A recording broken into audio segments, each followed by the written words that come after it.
అది వాళ్ళు డిసైడ్ చేయాలి, మనం డిసైడ్ చేసేది. అలాగే దాంట్లో తెలంగాణ గురించి కూడా చర్చ వచ్చింది.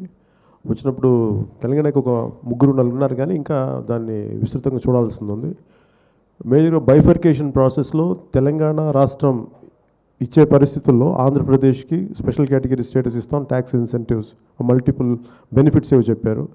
దాని ప్రకారం తెలంగాణకి మేజర్గా ఇచ్చేసారు. కాకపోతే కొన్ని రావాల్సినవి సెంట్రల్ గవర్నమెంట్ వాళ్ళకి ప్రామిస్ చేసిన వాళ్ళని, దాని మీద శ్రీ ప్రమోద్ రెడ్డి గారు ఇంకా ఆయన గ్రూప్ ఆఫ్ మిగతా ఎక్స్పర్ట్స్ కూర్చొని అది కూడా దాంట్లో జతపరుస్తారు.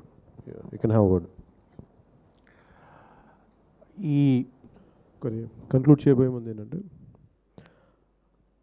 ఇది ఎందుకు ఇంత ప్రయత్నం చేస్తున్నాం, ఎందుకు ఇనిషియేట్ చేసామంటే, ఉదాహరణకి పెద్ద మనుషుల ఒప్పందం అని కానీ శ్రీబాగ్ ఇవన్నీ చెప్తే ఏవైతే ప్రామిస్ చేశారో కొద్దిమంది అనుకొని, బాగా అనుభోగులను అనుకొని, రాజకీయ అనుభోగులు అనుకొని, మేము ఈ పరిస్థితుల్లో మనకి తెలంగాణకి ఇలా నిలబడతాం, ఇద్దరిని కలిపాం కాబట్టి, ఏవైతే పాటించకపోతే అది దశాబ్దాలు అలాగే సమస్య పేరుకుపోద్ది, కానీ సమస్య అయితే పరిష్కారం అడ్రస్ చేయనప్పుడు అది మరింత జటిలం అవుతుంది. అలా జటిలం అయ్యి ఏ మాట అయితే చెప్పారో నిలబెట్టుకోలేక ఈ రోజున తెలంగాణని విడగొట్టే పరిస్థితి వచ్చింది. అలాగే ఇస్తామని చెప్పి మీకు స్పెషల్ కేటగిరీ స్టేటస్ ఇస్తాం, ఈ బెనిఫిట్స్ ఇస్తామని చెప్పి ఇలాగే మభ్యపెట్టి విసుగు ఎక్కడ వచ్చేస్తుందంటే ఎవరికైనా సరే, ఫ్యాక్ట్ ఫైండింగ్ కమిటీలో ఉన్న ప్రతి ఒక్కరికి వచ్చిన కామన్ బాధ ఏంటంటే, ప్రతి ఒక్కరికి ఏదర్ యూపీలో ఉన్నప్పుడు కానీ ఆ రెస్పెక్టివ్ స్టేట్స్ మన పార్లమెంటరీ మెంబర్స్ కానీ వాళ్ళు కానీ సరిగ్గా రిప్రజెంట్ చేయలేదు యూనియన్ గవర్నమెంట్కి. ఒకవేళ చేసిన వాళ్ళంటే భయమో ఏంటో తెలియదు, కానీ ఒక భయపడతారు అందరూ. అది ఎవరి వ్యక్తిగత సమస్యలు, అంటే వాళ్ళకి భయపడడానికి ఏ కారణాలు ఉన్నాయో నాకైతే తెలియదు, కానీ ఆ భయాల వల్ల ఏమైపోయారు, లేదంటే ఆశల వల్ల కానీ, లేదంటే ఏదైనా అవకాశాలు పోతాయేమో అప్పటి యూపీ అని కానీ ఇప్పుడు ఎన్డీఏ అని కానీ ఏదైనా అనటానికి, దీనివల్ల నష్టపోయేది వాళ్ళు ఆఖరికి వాళ్ళు లబ్ధి పడచ్చేమో, కానీ నష్టపోయేది మటుకు ప్రజలు. ఒకసారి ఒక తప్పు జరిగిపోయింది, రెండు విడిగా ఉన్న రాష్ట్రాలను కలిపారు. కలిపిన తర్వాత ఇలా ఈ పరిస్థితుల్లో కలిపించవచ్చు అని చెప్పి రకరకాల ప్రామిసులు చేశారు. అది చేయలేకపోయేటప్పుడు జయాంధ్ర ఉద్యమం వచ్చింది, దాంట్లో కొన్ని 100 మంది చచ్చిపోయారు. అలాగే దానికి ముందు తెలంగాణ ఉద్యమం స్టార్ట్ అయింది, దాంట్లో చచ్చిపోయారు. అది అందరూ సమస్యపోయింది అని అనుకున్నప్పుడు అది నివురుగప్పిన నిప్పులాగా అలాగే ఉండి ఒక రోజున బద్దలైపోయి ఒక 10 లక్షల మంది ప్రజలు బయటకు వచ్చి మా రాష్ట్రం మాకు కావాలి, వీళ్ళందరూ వెళ్ళిపోండి అనే పరిస్థితికి వచ్చింది. అంటే రాజకీయ నాయకులు ఆ కన్సిక్యూటివ్ లీడర్షిప్ చేసిన తప్పులకి ఎప్పుడు ప్రజలు దానికి వాళ్ళు భరించాల్సి వస్తుంది దాని శిక్షలు. ఇలా ప్రతిసారి ఇండివిజువల్ బోల్డ్ అని కేసెస్ ఉన్నాయి, ప్రతిసారి అది ఎలా జరుగుద్ది అనేది.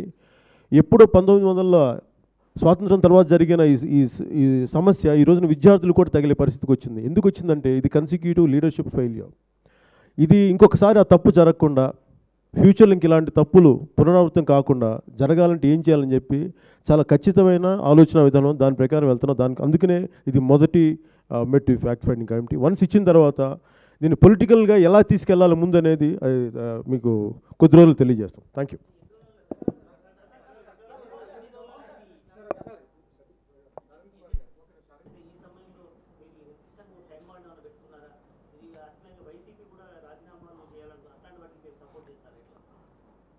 అంటే నిన్న మున్వల్ గారు చెప్పినట్టు డెమోక్రటిక్ నిజంగా వాళ్ళు చిత్తశుద్ధిగానే ఉంటాయి, బోత్ ఫర్ టీడీపీ కానీ వైఎస్ఆర్సీపీ నిజంగా చేయాలనుకుంటే వాళ్ళు నో కాన్ఫిడెన్స్ మోషన్ పెట్టచ్చని అన్నారు, మున్వల్ గారు కూడా చెప్పారు.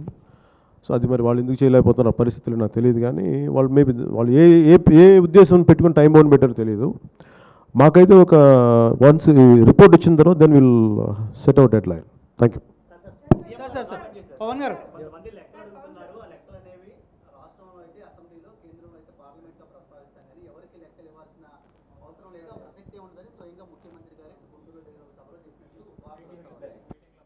అది ఒకసారి కన్ఫర్మ్ చేసుకుని మాట్లాడు, ఒకసారి చూసి మాట్లాడు.